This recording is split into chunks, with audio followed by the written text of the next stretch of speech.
Hello. So this is lecture number 3 of Fundamentals of Music course 1. So in the last class we discussed about rag, tal and sound and about the main 3 properties of sound and also alankar. So we in today's class will be discussing and learning about what are the main alankars that are used in singing. So like we learned that alankar specifically means ornaments or adorations. And we also learned a few alankars. One main alankar which is very popular is called Gamak. So what is a Gamak? Gamak is a way of ornamenting the notes. There are different types of gamaks. There are 15 types of different gamaks given in the ancient books, which we are not going to go too much in detail right now. But many of these gamaks are still in use in Carnatic music under different names. In today's times, in the North Indian music, vibrating the notes with force is called gamak. So this is an important technique in Dhrupad, and often it is used in Bada Khayal also. Another ornament, another alankar is Karna or Sparshaswar. So Karna means in Marathi a very small proportion or just a very minute proportion.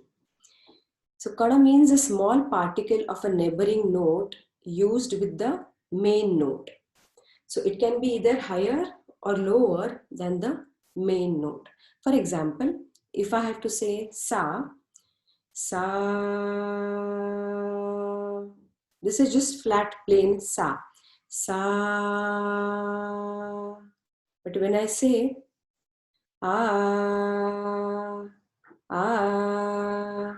re sa, that means that I'm taking a kana swar of re and singing sa. Still sa is the main swar, but there is a touch of re swar, which is the kada swar or the sparsha swar. We're just touching on re and coming back to sa. It could be re sa or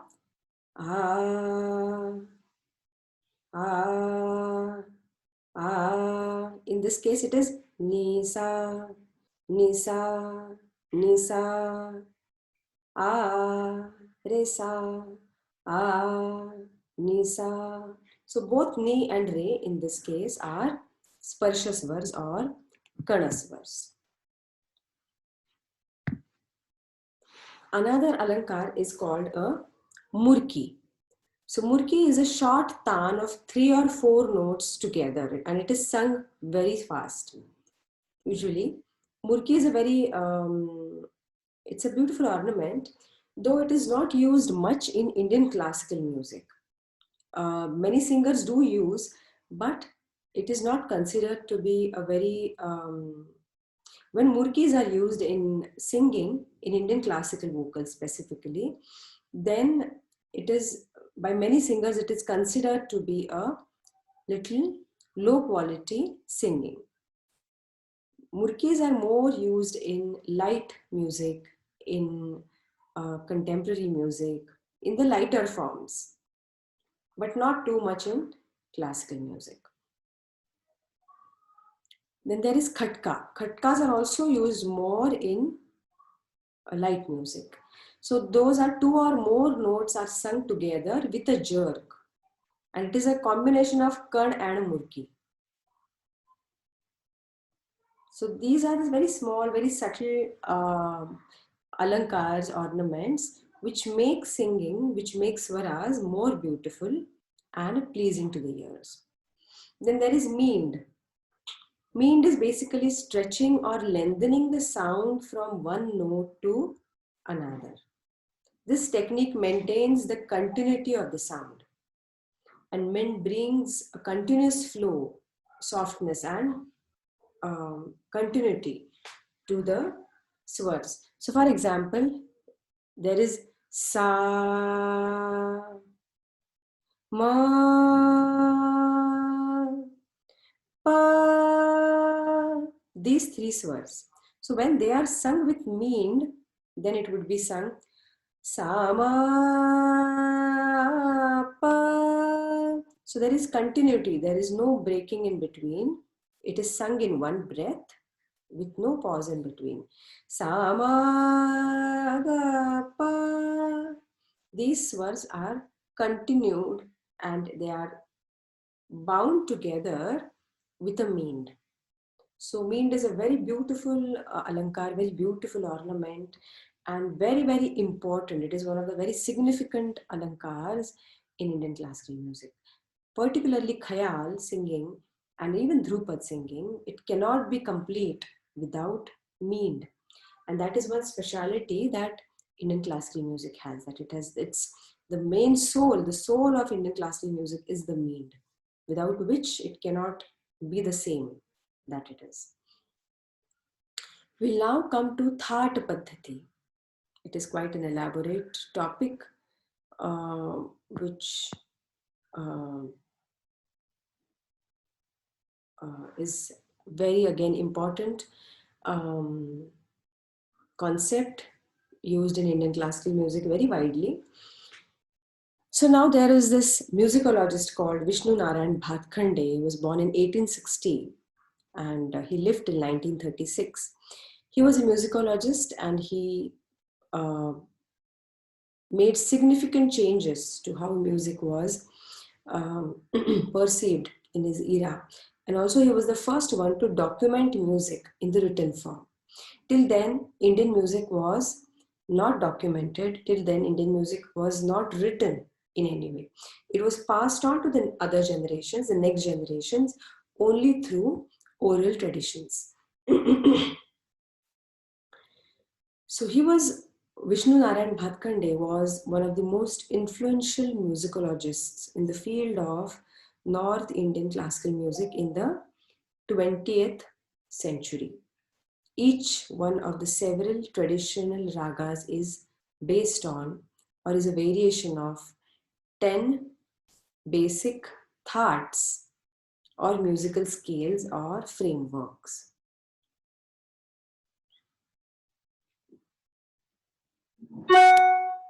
So what he did was that these ragas, which were several ragas spread all over the country, and many musicians had these rags with them, bandishes with them. And there was no set or a written form of categorization of these ragas, which can be understood easily by people. So these traditional ragas were based on different principles, and the variation, these 10 basic thoughts which Bhatkhande formed were very useful in categorization and classification of different ragas. So basically these are different scales, the different musical scales or frameworks that were classified in different ways. The 10 thoughts that were found by Bhatkhande were Bilaval, Kalyan, Khamaj, Bhairav, Purvi, Marwa, Kafi, Asavari, Bhairavi, and Todi. So these were the 10 thoughts that he found, that he formed. Now these 10 thoughts are also the name of the ragas. There is a rag called Bilaval, there is a rag called Kalyan, Khamaj, Bhairav, Purvi, Marwa, Kafi, Asavari, Bhairavi, and Todi. So these 10 names are also the names of rags, which are the parent rags, and under which come different ragas that come under one group. So under Bilawal, there are many other Bilawals, many other ragas which come under Bilawal. But Bilawal is a rag which is a parent rag in Bilawal Thaat. Now, if one has to pick a rag at random, it should be possible to find that it is based on one or the other of these thats. For example, ragas like Shri and Puriya, Dhanashri, are based on the Purvi That. Malkams is based on the Bhairavi That. And Darbari Kannada is based on the Asavari That. Now, it is important to point out that Bhatkhande's That Raga theory is not very accurate, of course, but it is an important classificatory device with which to order and make sense of a bewildering array of ragas. And it is also a useful tool in the dissemination of the music to students, because it is not classifying hundreds of ragas into a system which can be understood easily by most of the people was difficult in those times. And that is exactly what Bhatkhande did, that he classified all the ragas in 10 thats. Of course, this 10 that padhati, 10 that system is not accurate, but there is always an exception to any kind of rule, which is there in Bhatkhande system also. But it was still a very effective and important classificatory device, which made sense of, and which was also a very useful tool in teaching music to the students. So there are certain rules for these thats. So what are these rules? A that must have 7 notes out of the 12 notes. So 7 Shuddha, 4 Komal, Rega Dhani, and 1 Tivra, which we learnt in the first class. Placed in an ascending order, both the form of the notes can be used. So that only has an ascending form. It does not have the avroha. For example, sa re ga ma pa dha ni sa is an ascending order of the notes, going up in terms of frequency, and sa ni da pa ma ga re sa is the descending form or the avroha. So a that does not have the avroha. It only has the aroha, whereas rag has aroha as well as avroha both. That only has aroha, as we said. Thats are not sung, but the ragas produced from the thats are sung. So nobody will say that I'm singing That Bilawal, because That is used as a classification. So ragas based on that particular That are sung. So ragas can be sung, That cannot be sung. Thats are named after the popular rag of that That. So, like for example, Bhairav That. So Bhairav is a very popular rag. Todi is a very popular rag. So in that That, in that particular Thats are named after the popular rag of that That. Like Bhairavi is a popular rag, and the That of the rag Bhairavi is named after the rag.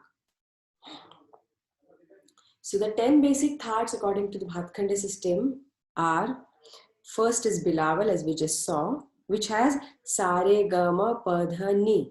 All the swars are Shuddha. The Bilawal is the most basic of all 10 thats. All the swaras in the that are Shuddha, or all swaras are in natural scale. Shuddha is a natural scale. Bilawal is a rag. Bilawal as a rag is not rendered these days, but there are different variations of the rag called as Alaya Bilawal is very common. So this is a morning rag, and its pictorial descriptions create a rich, sensuous ambience in consonance with its performance.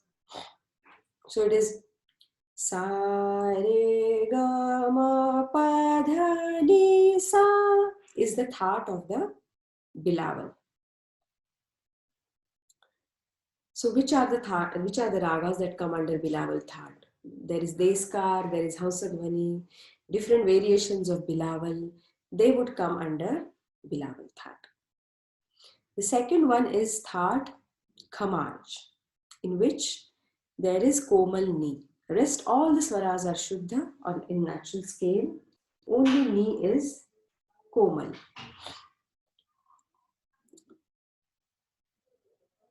So in Khamaj Thought, basically the Shuddha Nishad of Bilawal is replaced by the Komal Nishad of Khamaj. The rags of this thought are full of Shringara Ras, which is romantic. Shringara Ras means romantic. So the rags of this thought are full of Shringara Ras, and hence this rag is mostly rendered in the form of light classical thumris, tappas, horis, and kajris. So this is a very beautiful rag. Its pictorial descriptions in the existing texts are sensuous, and even today the rag Khamaj is considered to be a very beautiful and a rag which has all the descriptions of Shringara, various shades of Shringara Ras. There is another theory which assumes that in the past, Khamaj scale found its way in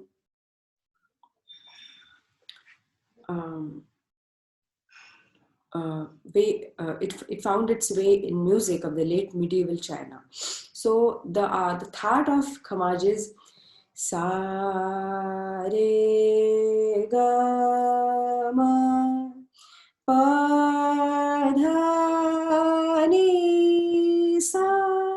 So this is Komal Ni, which is thought Khamaj.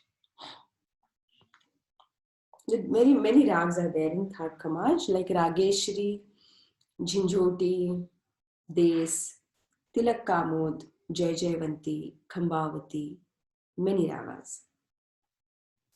Now the third thought that we come to is thought Kafi.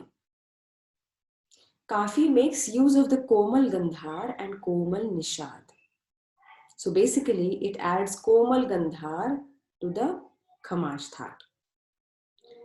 Rag Kafi is one of the oldest ragas, and its intervals are described as basic scale of the Natya Shastra. That is why in ancient and medieval times, Kafi was considered as natural scale. Kafi is a late evening rag, and it is said to convey the mood of springtime. So it goes like that. Sa re ga ma pa dha ni sa. So this is thought Kafi. You can see that in different, I'm singing the thoughts right now for you. So we'll see that how different moods each scale is creating with just change of one or two swaras. So the rags in Kafi thought are Dhanashri, Dhani, Bhim Palasi, Pilu, Megh Mallar, Bhageshri, and many such. The next thought is Asavari. In Asavari thought, Komal Dhaivat is added to Kafi thought, and you get Asavari thought. Rag Asavari is full of tyag or surrender, the mood of renunciation and sacrifice, as well as pathos. It is best suited for late morning. The important evening night ragas like Darbari Kannada and Adana also use notes of Asavari thought with different styles, stress points, and ornamentations. So Asavari thought again creates a slightly different mood than what you've heard before in the first three thoughts. Sa re ga ma pa dha ni sa. It has just got Komal Dhevat in this thought, and that's how it creates a totally different mood. Listen to it one more time. Sa re ga ma pa dha ni sa.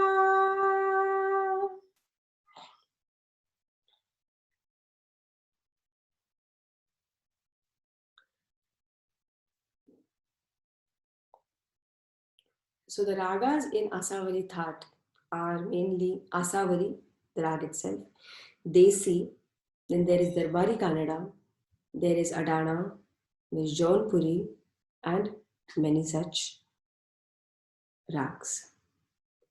Then the next Thaat is Bhairavi, which is a very popular rag. Bhairavi is a rag basically which is used in all sorts of forms across the genres. There is film music in Bhairavi, there is Khayal, there is Madhyalay Bandis, there is Tarana, there is Bhavgi, there is Natya Sangeet, there is Sugam Sangeet, there is Ghazal, there is all sorts of genres are sung and played in Rag Bhairavi. So, Bhairavi makes use of all the Komal swars, Rishabh, Gandhar, Dhaivat, Nishad, Re, Ga, Dha, Ni. All the 4 swars are used in its Komal form. When singing compositions in Bhairavi Rag, the singers take liberty to use all the 12 swars. That means Re, Ga, Dha, Ni perpetually is a Komal in Bhairavi, but singers do take liberty and use even Shuddha Rishabh, Shuddha Gandhar, and Shuddha Dhaivat and Shuddha Nishad, and also both the forms of Madhyam. So they take liberty and use all the 12 swars, Komal and Shuddha, in Rag Bhairavi, because it is also called as a Sampurna Rag, because it is usually sung at the end in the concert, and that is how it is. Because it is sung in the end of the concert, it is given a status of like a Sampurna Rag, and that is how the artist take a lot of liberty in it. Bhairavi Rag is named after the Shakti, or the feminine aspect of the cosmic life force, which is personified as a consort to Lord Shiva. Bhairavi is a very powerful rag filled with devotion and compassion. That is how it is a favorite of every musician, be it a vocalist or an instrumentalist. Bhairavi is actually performed early in the morning in a peaceful, serious, and occasionally sad mood. Traditionally, it is rendered as the last item of a program for its unique fullness of sentiments as well as its wide scope of the tonal combinations. Pictorially, Bhairavi is represented in female form as the wife of Bhairav. So there are different ragas in Bhairavi Thaat like Malkams, Bilas Khani Todi, and there's Bhupali Todi, Kaushi Kannada, many such rags which are under Bhairavi Thaat. So Bhairavi Thaat is sung like this, Bhairavi Thaat. Sa re ga ma pa dha ni sa. Sa re ga ma pa dha ni sa.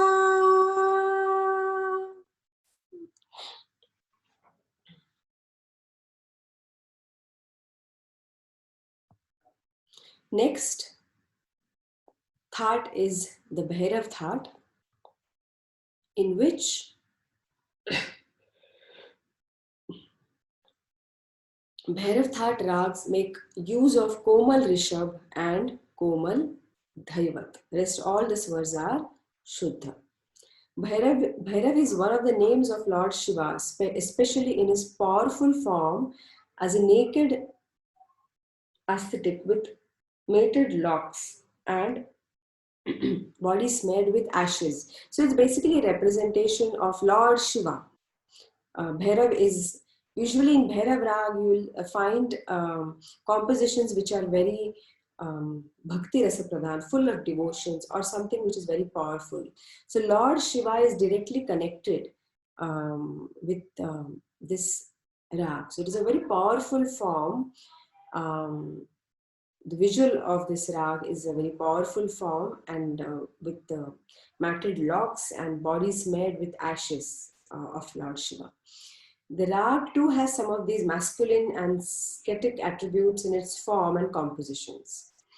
The rag itself is extremely vast and allows a huge number of note combinations and a great range of emotional qualities from Vailar to peace. One can see a lot of variations on the Rag Bhairav, including Ahir Bhairav, Alam Bhairav, Anand Bhairav, Bairagi Bhairav, Vihad Bhairav, Bhavmad Bhairav, Devata Bhairav, Gauri Bhairav, Nata Bhairav, Shivamad Bhairav. There are many other rags also other than these variants of Bhairav. There are many other variants, there are many other rags which come under Bhairav Thought also. But these are a few variants of Rag Bhairav. This rag is usually performed in a devotional mood in the early morning hours. The vibrations of the notes in Bhairav is said to clear one's whole mind. The pictorial depictions of Rag Bhairav in the ancient texts are extremely inspiring. So, Rag Bhairav is basically Re and the Komal. Let's see how it sounds. Sa re ga ma pa dha ni sa. One more time. Sa re ga ma pa dha ni sa. This is Thaat Bhairav.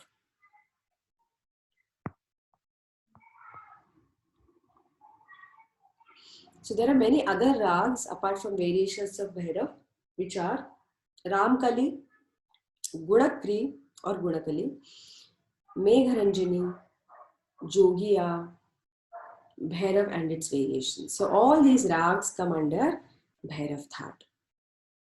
Next comes the Kalyan Thought.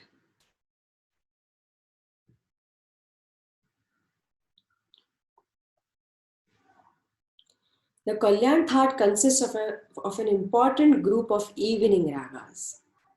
Characterized by the Tivra Madhyam, this thought literally means good luck. Or it has various emotions. Kalyan Thought has Rag Yaman and then various other rags which I will discuss with you. But Kalyan Thought has ragas mainly sung in the evening. Apart from that, the Kalyan is a thought which has ragas which portray emotions, mixed emotions of surrender, of love, of devotion, of happiness. So there are different emotions that can be portrayed through the ragas of Kalyan Thought. It is considered to be a blessing-seeking and soothing rag. Again, the Kalyan Thought ragas, mainly the rag Yaman, which comes under Kalyan Thought, is again widely sung and widely played across all the genres, like rag Bhairavi also, which is discussed some time back. Rag Yaman is also used for composing in film music, ghazals, bhavgeet, natya sangeet, classical music, dhrupad, khayal, everything, semi-classical music. So all these forms are composed in Rag Yaman, which is a part of Thaat Kalyan.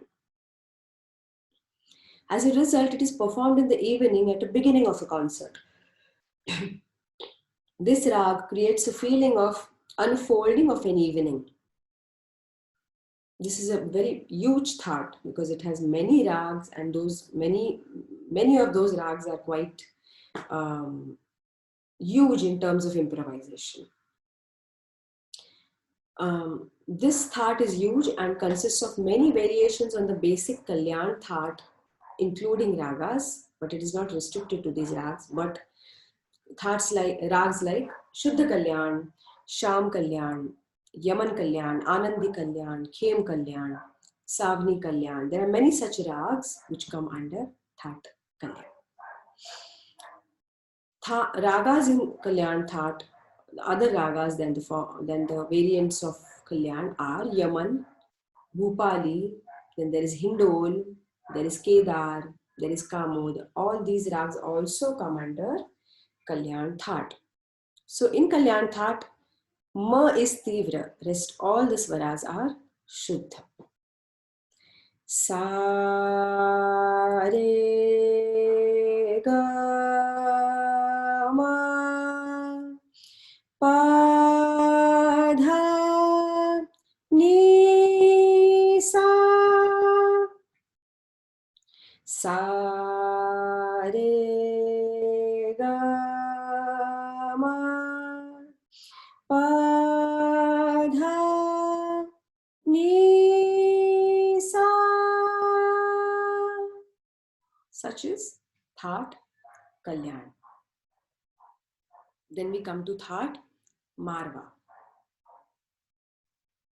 Marwa Thaat is obtained by adding a Komal Rishabh to Kalyan Thaat. The mood of the Marwa family ragas is strongly and easily recognizable. It is a very impacting thought, like many others also.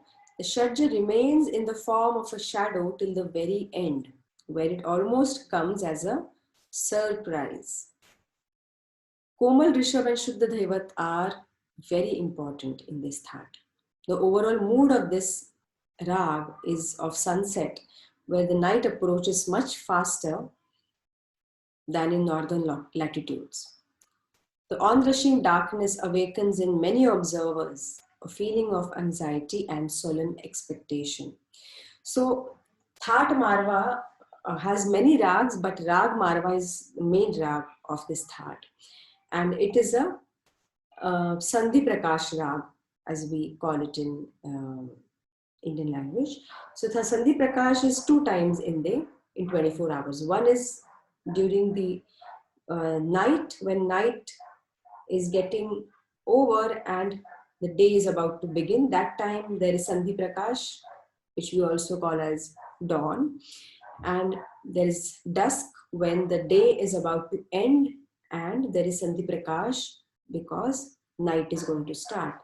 So it is 2 times in a day, and it's a very special time for performing music, and that is why there are some ragas which are specifically designed for those times. So Marwa is one of those ragas which is sung during the Sandhi Prakash times or sung during the dusk time. There are other ragas in Marwa Thaat like Marwa, Puriya, Bhatiyar, Bibha, Soni. Now Marwa and Puriya is sung always, not usually, in the evening, in the dusk time. Bhatiyar is always sung in the morning during the dawn time, and Vibhas is also a morning rag, and Sohan is sung usually in the late night. So Marwa Thaat is sung Sa re ga ma pa dha ni sa. Sa re ga ma pa dha ni sa.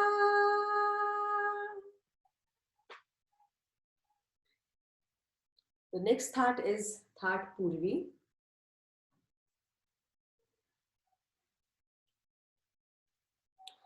The Purvi thought adds a Komal Dhaivat to Marwa thought. These thought ragas usually feature Komal Rishabh, Shuddha Gandhar, and Shuddha Nishad along with Tivra Madhyam, the note which distinguishes evening from the morning ragas, dawn and sunset. The Thaat Rag Purvi is deeply serious, quiet, and mysterious in character and is performed at the time of sunset again. Pictorial depictions in early texts often mention the poise, grace, and charm of Purvi. Now, the ragas in Purvi Thaat are Puriya, Dhanashri, Gauri, Shri, Paraj, Basant. These are the rags which are usually sung in Puriya Thaat. Now, in Puriya Thaat, Re and Dha are Komal and Ma is Tivra. Again, it creates a different emotion. Sa re ga ma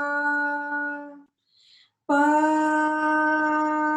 dha ni sa.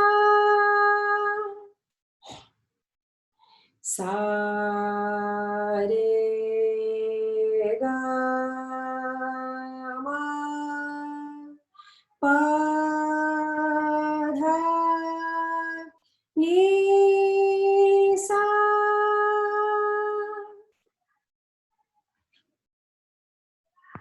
Next thought is a thought called Todi. So in Todi thought, Todi is the king of all thoughts, as it is said by many musicologists. Todi pictures nearly always a very beautiful woman holding veena with a deer around her standing in a lovely lush green forest. So Todi represents the mood of delighted adoration with a gentle loving sentiment, and it's traditionally performed in the late morning. It also is it's a rag which has a very karuna ras, or it also has a emotion of little sadness which is stuck to it. And that is why many people like to listen to Todi, because it remains very close to one's heart as a listener also. And it is not a very easy rag. Of course, you have to master those notes for years and years together. But if it's sung correctly and nicely, it definitely leaves a very, very long impression in the listener's mind. So the different rags in Todi Thaat again, one is Miyake Todi, then there is Gujri Todi, then there is Madhuvanti, Multani. All these rags come under Rag Todi. So in Rag Todi, in Thaat Todi, Re, Ga and Dha are Komal and Ma is Tivra. Sa re ga ma pa dha ni sa. Sa re ga ma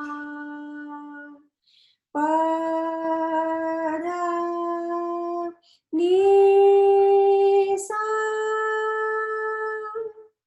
This is Todi Thaat.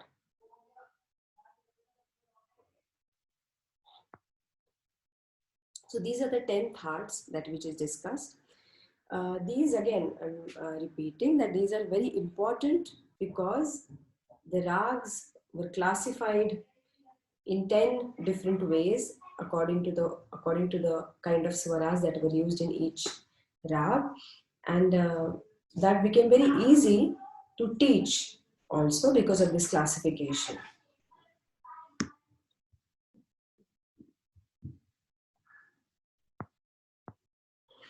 So these are the 10 thoughts by Vishnu Narayan Bhatkhande.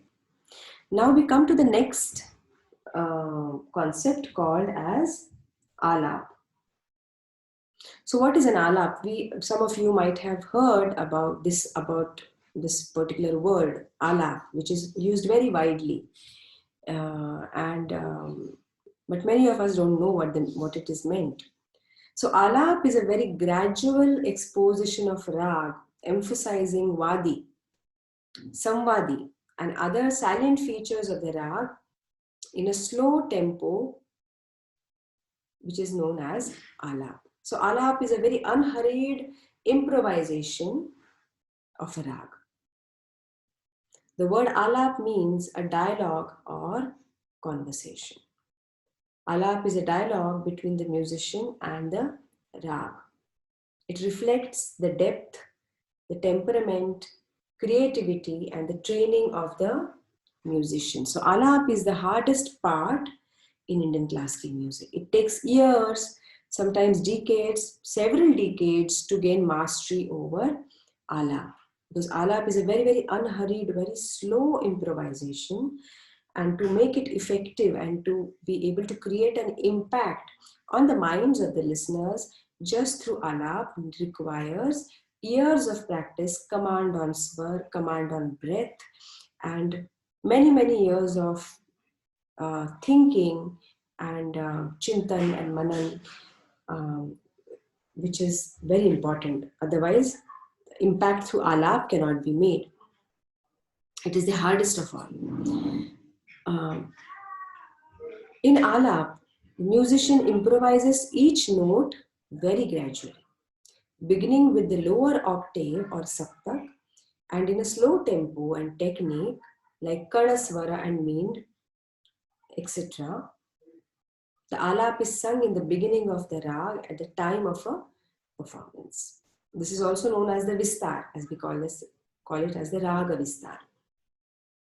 When the musician starts rendering a Bada Khayal or a Chota Khayal, Bandish, the tabla or any other percussion instrument joins in. Alap is used again with the composition, this time with rhythm as well. So some Alap can be accompanied by tabla, can be accompanied by tal, but not always. There is also an Alap which is not accompanied by tal, and it is only the swaras and the lay. Okay, that is the hardest to sing, and it is also the hardest to sing so effectively that it makes a very good impact on the listeners.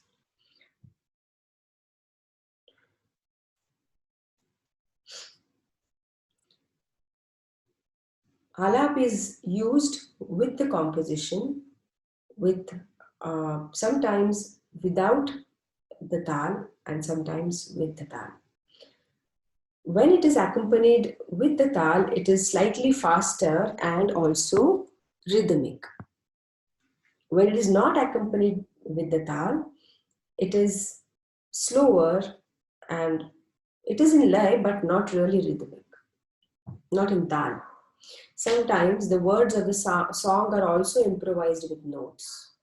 Then it is known as Bholala. For example, I'll show you the example of what Alap is.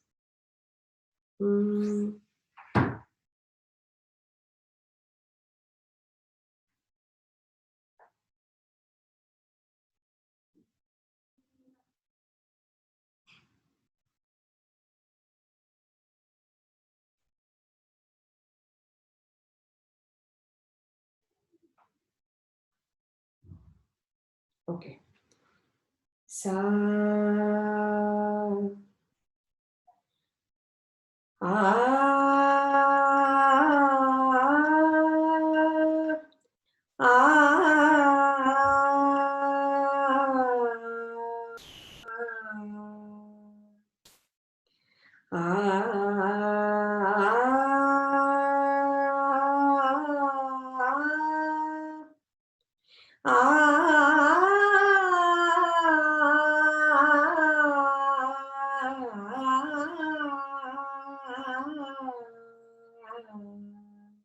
So this is unaccompanied alap. This was not accompanied by tal. Okay, so this is just swar and lay, nothing else. There is lay, there is some sort of speed to it.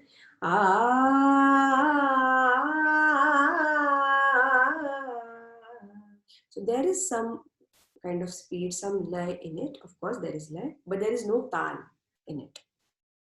Okay, so this is pure alap, which is sung in akar. But there is also another kind of alap, which is called bol alap, in which words are used in akar. Same alap, if I have to sing with bol, for example,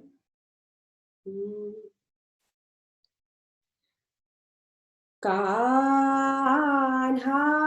re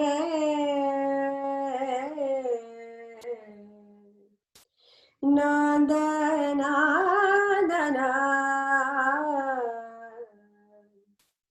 Kanha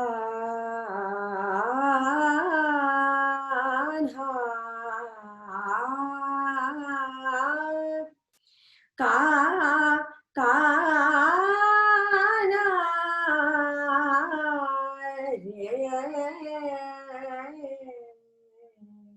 So this is also an alap, but it has bowls. It had bowls like Kanha Re, Nanda Nandana. Okay, so I'm using these words Kanha Re, Nanda Nandana to sing the alap. So it is not in akar, bowls are used, but alap is sung without any kind of tal or rhythm. So this is called as Bholala. So alap is usually sung in akar, like I showed you the first time, without pronouncing any syllables, only using the sound a of the vowel. It is sung in akar. Sometimes syllables like teri, nom, tom are also used for singing the alap. So this type of singing is called Dhrupadantamar. It is said that Tansen used to sing in nom, tom, and Amir Khusro for the first time introduced Khayal Gaiki in Indian classical music. So Amir Khusro, then Tansen are all the big stalwarts of Indian classical music, those who have composed many compositions in their lifetime and also made a few rags in their lifetime, which are very popular now.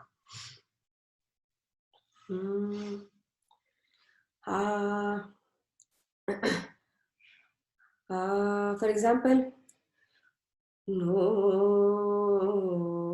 to, dirditom, dirditom, dirditom, dirditom, dirditom. So this is also an alap now, but I'm using dirdirtom.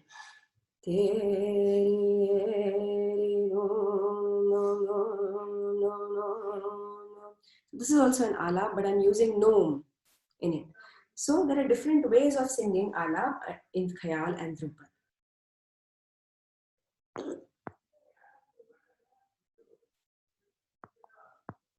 There is also another way of doing accompanied alap when you use the tal, for example.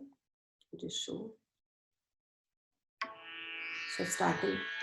So this is a tal in here.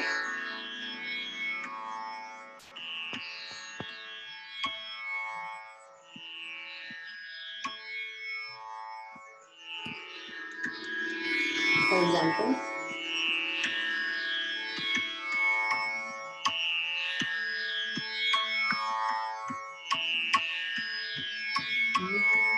For example, this is tal teen tal. Okay.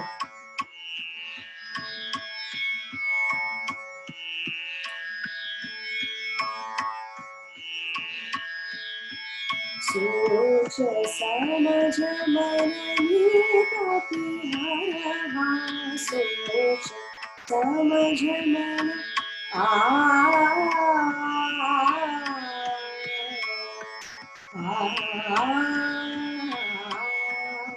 सोच समझ मन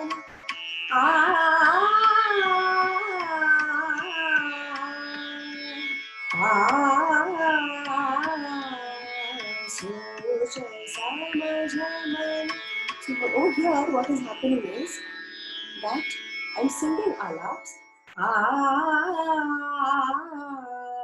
This is an alap, but I was singing it in tal. with the bandish. So then there is a limited time that I have got to finish the alap in that particular tal. So this alap was accompanied with tal. Okay, so we finished alap today and thought and a few alankars which we discussed in the beginning. Next time we will discuss a few other concepts which are still remaining and continue.